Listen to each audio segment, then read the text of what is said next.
American independence, a story of the struggle for freedom. In the middle of the 18th century, the 13 British colonies in North America were thriving lands filled with ambition, trade, and hope.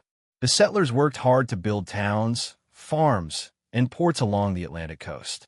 Yet, beneath the prosperity, tensions simmered, a growing sense of injustice that would one day erupt into a revolution. For years, the colonists had lived under British rule, sending taxes across the ocean to a king they had never met.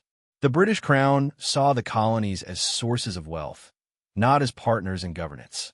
After the costly French and Indian War, King George III and his parliament looked to the colonies to help pay for Britain's debts.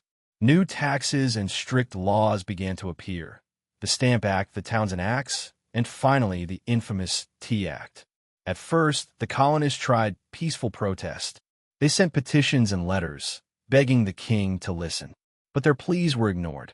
Instead, British troops were sent to enforce the new laws.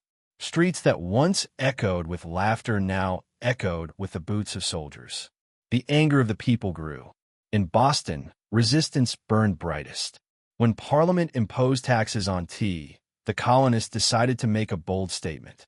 On a cold December night in 1773, a group of patriots disguised as Mohawk Indians boarded ships in Boston Harbor and dumped hundreds of chests of British tea into the water. This act of defiance became known as the Boston Tea Party.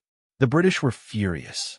In response, they passed the Coercive Acts, which closed Boston's port and placed Massachusetts under strict military control. But instead of breaking the colonists' spirit, it united them. Delegates from across the colonies gathered in Philadelphia in 1774, forming the First Continental Congress, the first step toward unity and independence.